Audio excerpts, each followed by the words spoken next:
जिलवाणी माता की जय। नमस्ते।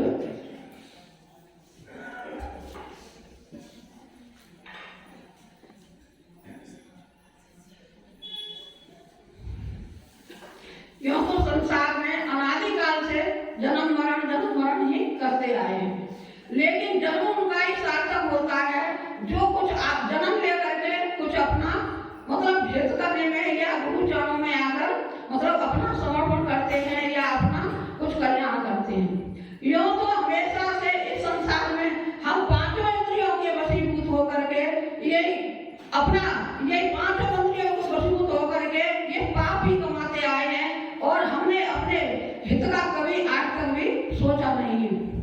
यूं तो ये एक इंद्री के वश में हिरण जो है उसकी नाभि में कस्तूर है, फिर भी इधर उधर भागता रहता है और उसे ये नहीं पता कि हमारे अंदर ही इतनी मतलब वो है तो हम इधर उधर क्यों भागे। इसी तरह इस जीव का भी यही है कि जब इतनी अनंत शक्ति इसके अंदर विराजमान है फिर भी इधर उधर ही ये भटकता रहता है और इसे संसार के सारे कामों में इतनी रुचि रहती है, लेकिन अपना इसको हित करने की फुर्सत बिल्कुल भी नहीं है।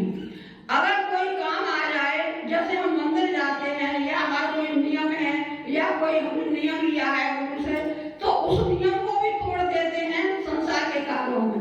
जैसे हमें कहीं जाना है तो हम कहते हैं आज हम अब से न करके हम कल कर लेंगे, तो वो क्या छूटता है, हमारा धर्म ही छूटता है।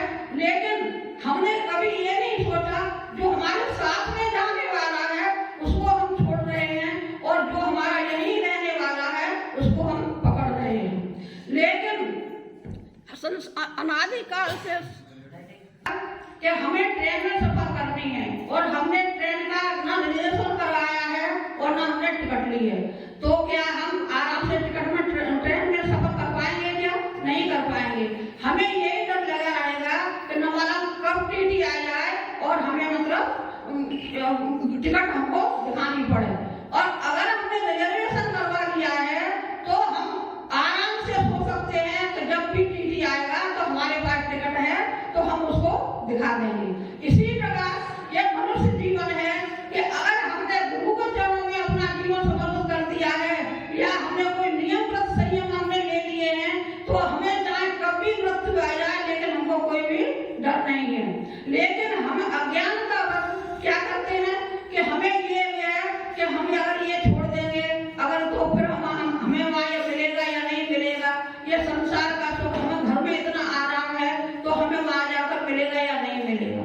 इसी प्रकार एक नंदी मित्र नाम के एक व्यक्ति थे, तो वो जो थे बहुत अच्छे परिवार के थे, तो उनका इतना अशुभ कर्म का अवसर आया कि वो बहुत मतलब उनकी आर्थिक स्थिति उनकी बहुत खराब हो गई। जब खराब हो गई तो कोई उनको धंधा पानी की कोई वो न रही, तो वो लकड़ी काट करके जंगल में लकड़ी काटते थे और लकड़ी काट के ही अपना गुजारा करते थे। एक दिन क्या हुआ, वो जंगल में गए तो वहां उन्होंने देखा एक वृक्ष के नीचे महामुनिराज बैठे हुए अपना ध्यान में लीन है। तो उन्होंने जब देखा तो उन्होंने कहा कि मैं तो ये समझता था कि संसार में सबसे गरीब मैं ही हूँ, लेकिन ये तो देखो इनके पास न कपड़े हैं, न कोई चीज है, न वस्तु है, न कुछ भी है और शरीर ऐसा जर्जर है, न हमारे लिए खाने को मिलता भी है या नहीं मिलता है। तो वो जो लकड़ी काटने वाले जो वो थे व्यक्ति थे वो महाराज के पास में जाकर बैठ गए और उनको देखने लगे। जब महाराज जी का ध्यान टूटा तो फिर उन्होंने देखा, उन्होंने नमस्कार किया और कहा महाराज जी आप मेरे घर चलिए, जैसा भी रूखा सूखा भोजन होगा मैं आपको कराऊंगा और मैं आपकी व्यवस्था करूंगा।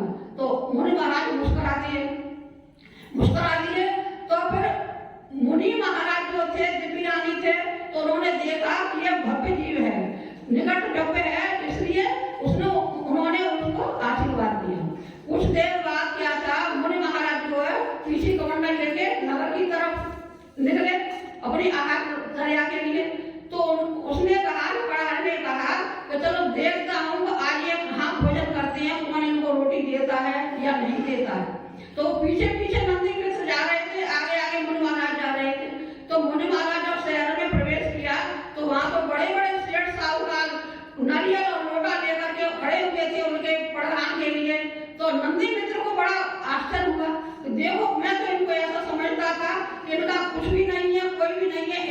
बड़े बड़े नतमस्तक हो रहे हैं, पीछे पीछे चलते रहे। जब उनकी बढ़ती संख्या में उनका नहीं मिला तो आगे बढ़ते रहे, और आगे बढ़ते बढ़ते वो एक जगह रुक गए जहाँ उनका मतलब नियम था वो मतलब पूरा हो गया। तो महाराज का प्रणाम हुआ और अंदर जाकर आहार हुआ उस घर में। तो नंदी मित्र जो थे वो भी पीछे पीछे चले गए।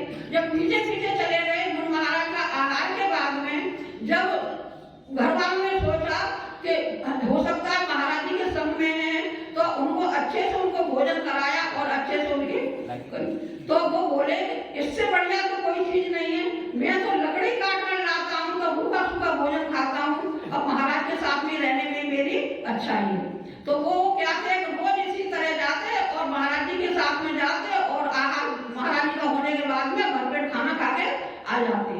अब वो महाराज जी के पास ही रहने लगे। एक दिन क्या हुआ कि महाराज जी का उपवास हो गया। जब उपवास हो गया तो वो बोले आज क्या, तो आज मेरा तो उपवास है। तो वो नंदी मित्र बोले कि महाराज जी अपना पीछी कमंडल जो है मुझे दिया। तो पीछी कमंडल महाराज जी ने कहा ठीक है ले जाओ। तो जब वो चलने लगे तो महाराज जी बोले कि पहले नंदी मित्र ये अपने कपड़े उतार दो, इस तरह से आहार के लिए नहीं जाया जाता।